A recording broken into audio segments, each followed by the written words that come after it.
Thank you so much sir. So Dilipachari గారు, Bharatiya Janata party Assam బాగుంది, తమిళనాడు ఏమాత్రం అవకాశం లేదు, కేరళ మ్యాక్సిమం 3 సీట్లు 4 సీట్లు చూపిస్తున్నారు, 4 నుంచి 5 మ్యాక్సిమం, 0 కూడా రావచ్చు. వెస్ట్ బెంగాల్ మాత్రం అటు ఇటు ఇటు అటు, కొన్ని సర్వేలు అటు చెప్తున్నాయి, కొన్ని సర్వేలు ఇటు చెప్తున్నాయి. తమిళనాడు అయితే డిసప్పాయింట్. సో ఓవరాల్గా ఏంటి మీ అసెస్మెంట్ ఏంటి సార్? నమస్తే.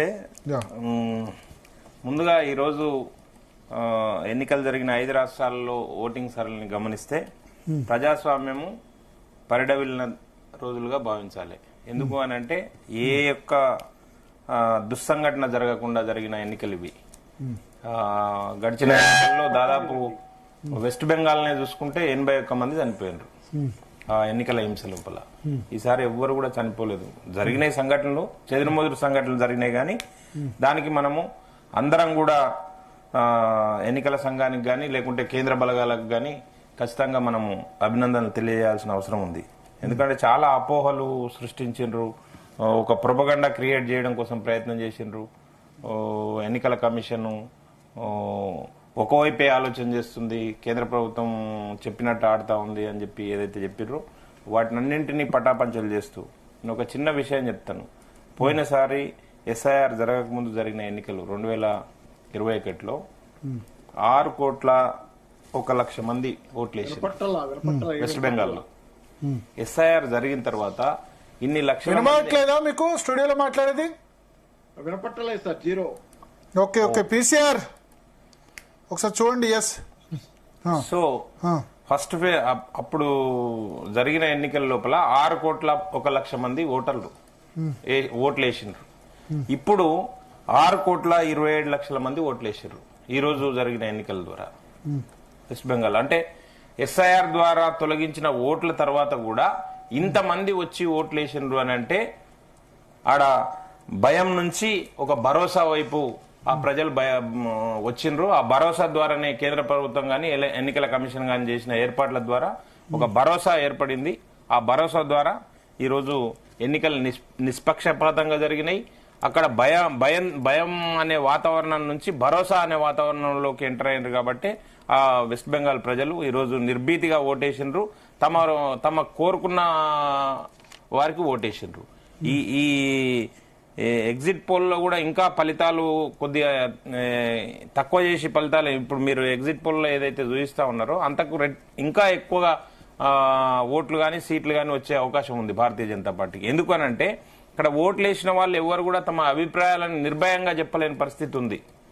చాలా మంది పోల్స్టర్స్ విశ్లేషకులు పోయినప్పుడు వారికి ఎవరికి కూడా మేము తృణమూల్కి ఓటేయలేదు, బీజేపీకి ఓటేసినాం, లేదు బీజేపీకి ఓటేయలేదు, తృణమూల్కి ఓటేసినాం అని చెప్పి ధైర్యంగా బయటకు వచ్చి చెప్పే పరిస్థితి లేదు. కనుకనే ఇంకా ఎగ్జిట్ పోల్ ఫలితాల లోపల ఇంకా తక్కువ మార్జినే కనిపిస్తుంది భారతీయ జనతా పార్టీ. కానీ ఇప్పుడు మీరు ఏదైతే చూపిస్తున్నారో చెప్తున్నారో అంతకంటే ఇంకా ఎక్కువ శాతం ఓట్లు భారతీయ జనతా పార్టీకి, సీట్లు కూడా రావడానికి దాదాపు 200 సీట్ల దాకా భారతీయ జనతా పార్టీ గెలుస్తుందని చెప్పి మేము భావిస్తున్నాం. అదేవిధంగా జరిగిన 5 రాష్ట్రాల ఎన్నికల లోపల 3 రాష్ట్రాల లోపల ప్రభుత్వాలు మారబోతున్నాయి. 2 రాష్ట్రాల్లో ప్రభుత్వాలు నిలబెట్టుకుంటున్నాం భారతీయ జనతా పార్టీ ఏదైతే అధికారంలో ఉన్నదో. 3 రాష్ట్రాల్లో ప్రభుత్వము అధికార బదలాయింపు జరగబోతుంది.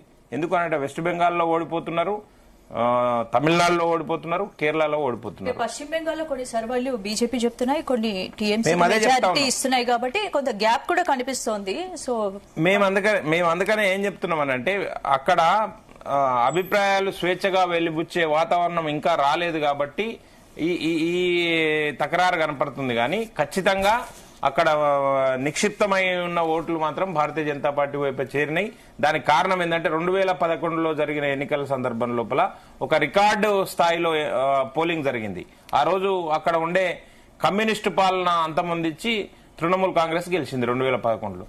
ఇప్పుడు కూడా ఒక రికార్డు స్థాయిలో ఇంతకుముందే జ్ఞానేష్ కుమార్ గారు ప్రకటన ఇవ్వడం జరిగింది. స్వాతంత్ర భారతదేశ చరిత్రలో వెస్ట్ బెంగాల్లో ఒక రికార్డు స్థాయి ఎన్నికలు జరిగే పోలింగ్ నమోదైంది రికార్డు స్థాయి అంటే ఎస్ఐఆర్ లో ఓట్లు తీసేశారు కాబట్టి రికార్డు స్థాయి అవుతుంది. ఓట్లు తక్కువైనప్పుడు ఆబ్వియస్లీ రికార్డ్స్ అంటే ఎస్ఐఆర్ లో ఓట్లు తీసేసిందంటే డబుల్ ఓట్లు ఉన్న వాళ్ళని, లేకుంటే ట్రాన్స్ఫర్ అయిన వాళ్ళని, చనిపోయిన వాళ్ళని, లేకుంటే బయట నుంచి వచ్చిన వాళ్ళని, వీళ్ళందరినీ కలిస్తే ఎస్ఐఆర్ లో తొలగించాల్సిన అవసరం ఉంది. తొలగించారు. తొలగించిన తర్వాత కూడా మరి తొలగించిన తర్వాత నేను ఇంతకుముందే అదే చెప్పిన, 6 కోట్ల మంది లాస్ట్ టైం ఎన్నికల్లో పాల్గొంటే ఈసారి 6,25,00,000 మంది పాల్గొన్నారు. అంటే ఇంకా పెరిగినట్టే కదా, ఓట్ల శాతం పెరిగింది కదా పోయినసారి కంటే ఈసారి. శాతం పెరిగానంటే డబుల్ ఓట్స్ పోయినాయి కాబట్టి ఆటోమేటిక్ గా పెరుగుతాయి కదా. నేను అదే చెప్తా ఉన్నా, నేను అందుకనే చెప్తా ఉన్నా, ఎక్కడ కూడా నిష్పక్షపాతంగా అంటే ఏదైతే ప్రొపగండా క్రియేట్ చేయడం కోసం ప్రయత్నం చేసినారో ఎస్ఐఆర్ ద్వారా ఓట్లు తొలగించారు. ఎక్కువనే 83-84% ఓట్లు ఎప్పుడు ఉన్నాయి, కానీ 92% రీచ్ అయిందని అంటే మామూలు విషయం కాదు కదా ఇది. కనుక మనం కాబట్టి ఇది 100% ఇది ప్రజాస్వామ్య విజయం అని భావిస్తాం. డబుల్ ఓట్లు చనిపోయిన ఓట్లు తీసేశారు కాబట్టి పెరుగుతాయి. మేము దాంతో పాటు ఇప్పుడు అన్ని రాష్ట్రాల్లో ఎన్నికలు జరుగుతా ఉన్నాయి కదా. ఇంతకుముందు మాట్లాడే సందర్భంలో విశ్లేషకులు చెప్పారు, పెద్దలు చెప్పారు, ప్రభుత్వం పైన వ్యతిరేకత ఉంది, అందుకని ఓడిపోతుంది. అక్కడ భారతీయ జనతా పార్టీ పైన కూడా వ్యతిరేకత ఉంది, అధికారంలో ఉంది కదా మూడోసారి కూడా అని చెప్పారు. కానీ భారతీయ జనతా పార్టీ ఒక సుశాసన ఇస్తుంది, అంటే మంచి పాలన ఇస్తుంది, ప్రజలకు దగ్గరగా ఉన్న పాలన ఇస్తుంది, అవినీతి రహితంగా మేము పాలన చేస్తున్నాం కాబట్టి భారతీయ జనతా పార్టీ మీద వ్యతిరేకత లేదు. భారతీయ జనతా పార్టీ ప్రభుత్వాలు ఇప్పుడు అస్సాంలో ఏ సర్వేనన్నా చెప్పిందా అస్సాంలో భారతీయ జనతా పార్టీ ఓడిపోతుందని? ఏ ఎగ్జిట్ పోల్ చెప్పలేదు. అన్ని ఎగ్జిట్ పోల్ అస్సాంలో గెలుస్తున్నారని చెప్పారు. ఎందుకు గెలుస్తున్నాం మూడోసారి? సుపరిపాలన చేసినాం కాబట్టి గెలుస్తా ఉన్నాం. మళ్ళీ బీజేపీకి అనుకూలంగా ఎగ్జిట్ పోల్స్ వచ్చాయి. పుదుచ్చేరిలో కూడా బీజేపీ కూడా గెలుస్తుందని చెప్తుంది. అంటే డెవలప్మెంట్ ఫ్యాక్టర్ అంటారా? 100% సుపరిపాలన, డెవలప్మెంట్, అవినీతికి దూరంగా ఈ పాలన సాగుతుంది కాబట్టి. మిగతా రాష్ట్రాల్లో ఎందుకు ప్రభుత్వాలు పడిపోతున్నాయి? ఒక్కసారి కూడా మళ్ళీ తమిళనాడులో మళ్ళీ ఊగిసలాటనే కనిపిస్తుంది కదా ఎగ్జిట్ పోల్ లో కూడా. కేరళలో ఊగిసలాట కనిపిస్తా ఉంది కదా ఎగ్జిట్ పోల్ లో కూడా. మేము కోరుకున్నదే జరిగింది. ఇప్పుడు కేరళలో కాంగ్రెస్ పార్టీ గెలవచ్చు గాక, కానీ కమ్యూనిస్టుల పాలన అంతమైతుంది. దేశంలో చివరి కమ్యూనిస్టు రాష్ట్రము ఆ పాలనలో ఉంది. ఆ చివరి కమ్యూనిస్టు రాష్ట్రం కూడా అంతమైపోతుంది, అంతర్ధానం అయిపోతుంది. మేము దానికి కూడా మేము సంతోషంగానే ఉన్నాం. దాంతో పాటు కేరళలో భారతీయ జనతా పార్టీ 0 నుంచి ప్రారంభించింది. ఈ రోజు దాదాపు 16-18% ఓట్లు అక్కడ తెచ్చుకోగలుగుతున్నాము. అది మా విజయంగానే భావిస్తా ఉన్నాం. రాబోయే రోజుల్లో మాకు ఒక పరిపూర్ణమైన ఒక బేస్ ఏర్పాటైంది. ఆ బేస్ ద్వారా మేము ఖచ్చితంగా రాబోయే ఎన్నికల్లో భారతీయ జనతా పార్టీ గెలుస్తుంది కేరళలో. కనుక మేము ఎక్కడ ఈ 5 రాష్ట్రాల్లో జరిగిన 5 రాష్ట్రాల ఎన్నికల లోపల భారతీయ జనతా పార్టీకి అనుకూలంగానే తీర్పు వచ్చింది. ప్రజలు భారతీయ జనతా పార్టీ ఎన్డీఏ వైపే ఉన్నారు. ఖచ్చితంగా ఇంకా మనం చూస్తాం, ఇప్పుడు ఎగ్జిట్ పోల్స్ వచ్చినాయి. ఎగ్జాక్ట్ పోల్లో ఖచ్చితంగా ఇంకా ఫలితాలు ఇంకా దగ్గరగా వస్తాయి. మేము అనుకున్న దానికే దగ్గరగా వస్తాయని చెప్పి భావిస్తా ఉన్నాము. ఈ అవినీతి పార్టీలు, అక్రమ పార్టీలు, కుటుంబ పార్టీలు అన్ని కూడా గంపగుత్తగా ఇప్పుడు కేరళలో కాంగ్రెస్ పార్టీకి వ్యతిరేకంగా, కమ్యూనిస్టు పార్టీలకు వ్యతిరేకంగా కాంగ్రెస్ పార్టీ పోటీ చేస్తుంది. ఢిల్లీలో వచ్చి కాంగ్రెస్ పార్టీకి అనుకూలంగా కమ్యూనిస్ట్ పార్టీలు పనిచేస్తారు. ఢిల్లీలో రాహుల్ గాంధీ గారు ప్రైమ్ మినిస్టర్ కావాలనుకుంటారు, అక్కడనేమో విజయన్ గారు ముఖ్యమంత్రి ఉండవద్దు అనుకుంటారు. ఈ కాంట్రడిక్షన్ ప్రజలు గమనిస్తున్నారు కాబట్టి ఈ ఇండియా కూటమి అనేది ఇప్పుడు చూడండి, మమతా బెనర్జీ ఓడిపోవాలని కోరుకున్నాడా లేదా రాహుల్ గాంధీ? స్వయంగా తను వీడియో చేసి వీడియో పోస్ట్ చేసిండు రాహుల్ గాంధీ. అక్కడ ఒక పోలరైజేషన్ పాలన చేసింది కాబట్టి, సుపరిపాలన చేయలేదు కాబట్టి ఈ రోజు మమతా బెనర్జీ ఓడిపోతుంది, అక్కడ భారతీయ జనతా పార్టీ ఆధిక్యం కనబరుస్తుందని చెప్పి రాహుల్ గాంధీ స్వయంగా వీడియో చేసి చెప్పడం జరిగింది. కనుక మీరు ఇండియా కూటమిలో మమతా బెనర్జీ కలిసి ఉంటది, ఇక్కడ కమ్యూనిస్టులు కలిసి ఉంటారు. కానీ రాష్ట్రాలకు పోయే వరకు మాత్రం మమతా బెనర్జీ పైన పోటీ పెడతారు, ఇక్కడ కమ్యూనిస్టుల పైన పోటీ పెడతారు. ఏంది ద్వంద్వ విధానం అని చెప్పి ప్రజలకు అర్థమైతలేదా? కనుక ఇండియా కూటమికి ఒక దశ లేదు, దిశ లేదు, ఏమీ లేని పరిస్థితుల లోపల ఈరోజు భారతీయ జనతా పార్టీ ఒక ఆశావా దృక్పథంతో ముందుకొచ్చింది కాబట్టి ప్రజలు కూడా భారతీయ జనతా పార్టీని నక్కున చేర్చుకుంటున్నారు. ఆషామాషిగా రాలేదండి ఈ విజయాలు కూడా. మేము 100% తమిళనాడులో కూడా మేము మా అంతర్గత సర్వేల ప్రకారం భారతీయ జనతా పార్టీకి, ఎన్డీఏ పార్టీకి అనుకూలంగా ఉంది. అయితే ఈ కన్ఫ్యూజన్ ఎందుకు వచ్చిందంటే టీవీకే పార్టీ వల్ల. విజయన్ ఏదైతే పార్టీ పెట్టిండో టీవీకే పార్టీ కొన్ని ఎగ్జిట్ పోల్స్లనేమో తక్కువ సీట్లు చూపిస్తున్నారు, కొన్ని ఎగ్జిట్ పోల్లోనేమో వారే ప్రభుత్వం ఏర్పాటు చేసేంత ఎగ్జిట్ పోల్ రిపోర్ట్స్ కూడా చూపిస్తున్నాము. అది కూడా ఏదో ఆషామాషి సంస్థ ఇచ్చిన రిపోర్ట్స్ కావు, ఒక రెప్యూటెడ్ సంస్థనే ఇచ్చింది కాబట్టి ఈ కన్ఫ్యూజన్ ఉంది తమిళనాడులో కాబట్టి ఇంకా మేము వాస్తవ ఫలితాలకు దగ్గరగా లేవని మేము భావిస్తా ఉన్నాము. అక్కడ కూడా భారతీయ జనతా పార్టీ సారథ్యం ఎన్డీఏ ప్రభుత్వమే వస్తుందని చెప్పి తమిళనాడులో మేము బలంగా విశ్వసిస్తున్నాం.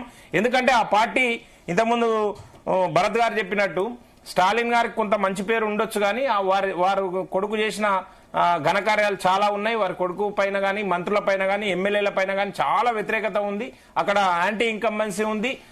అదే విధంగా వారు ఏదైతే డీలిమిటేషన్ ను, మహిళా బిల్లును వ్యతిరేకించుతూ మేము ఏదో ఛాంపియన్లమైన చెప్పి అనుకున్నారో అది బూమరాంగ్ అయిన పరిస్థితిని చూసినాం. ఖచ్చితంగా దానివల్ల దక్షిణాదికి కేరళలో యూడీఎఫ్ గెలుస్తుందని సర్వేలు చెప్తున్నాయి. అక్కడ బీజేపీకి ఎందుకు బ్రేక్ రావడం లేదు? ఎస్, వచ్చింది. భారతీయ జనతా పార్టీ పోయినసారి 0 సీట్లు, ఈ రోజు 4 సీట్లు గెలుస్తా ఉన్నాం. 16 నుంచి 18% ఓట్లు మామూలు విషయం కాదు.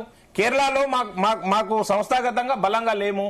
ఖచ్చితంగా మన కార్పొరేషన్ ఎన్నికల్లో మేము గెలిచినాము. ఈ దఫాలో మేము 18% ఓట్లకు వచ్చినాము అని అనుకుంటే మీరు ఒకసారి వెస్ట్ బెంగాల్ మీకు విషయం చెప్తాను. 2011లో మాకు వచ్చిన ఓట్లు, భారతీయ జనతా పార్టీకి వచ్చిన ఓట్లు లేవు. అక్కడ చాలా తక్కువ ఓట్లు, వేలల్లో ఓట్లు వచ్చినాయి. 2016కు వచ్చే వరకు మాకు దాదాపు 30% ఓట్లు వచ్చినాయి. కనుక మేమేమంటున్నాము, ప్రతిసారి 2016కు ఇప్పటికి 11 వరకే 0% నుంచి 5 సంవత్సరాల లోపల 30% ఓట్లు తెచ్చుకున్నాము. ఇప్పుడు ప్రభుత్వంలోకి రాబోతున్నాము. కనుక కేరళలో కూడా మేము 18% ఓట్లు అంటే మామూలు విషయం కాదు. అంతకంటే ముందు త్రిపురలో 3% ఓట్ల నుంచి మేము అధికారంలోకి వచ్చిన మూడోసారి. అదేవిధంగా కేరళలో కూడా రాబోయే రోజుల్లో ఖచ్చితంగా భారతీయ జనతా పార్టీ అధికారంలోకి వస్తుంది. 3 రాష్ట్రాల్లో మీ డెవలప్మెంట్ వల్లే సాధించబోతున్నారంటారు. మరి మీరు చెప్తున్న డెవలప్మెంట్ మోడల్ అన్ని రాష్ట్రాల ఓటర్లను కన్విన్స్ అన్ని రాష్ట్రాలు ఇప్పుడు జరిగిన అన్ని రాష్ట్రాల లోపల, మెజారిటీ రాష్ట్రాల లోపల భారతీయ జనతా పార్టీ అధికారంలోకి వస్తుంది. వెస్ట్ బెంగాల్లో అధికారంలోకి వస్తుంది, అస్సాంలో అధికారంలోకి వస్తుంది, పాండిచేరిలో అధికారంలోకి వస్తుంది, తమిళనాడులో అధికారంలోకి వస్తుంది, కేరళలో ఓటు శాతం పెంచుకున్నాము. కనుక భారతీయ జనతా పార్టీకి అనుకూలంగా ప్రజలు ఉన్నారు అనేది దీంట్లో తేటతెల్లమైంది కదా. దీంట్లో ఏమి శశబిషలు లేవు, దీంట్లో ఏమి రాకెట్ సైన్స్ లేదు. ఖచ్చితంగా రాబోయే రోజుల్లో ఆ కేరళ కూడా గెలుచుకుంటామని చెప్తున్నాం. ఓకే, సో మనతో పాటు చరణ్ కౌశిక్ గారు జాయిన్ అయ్యారా?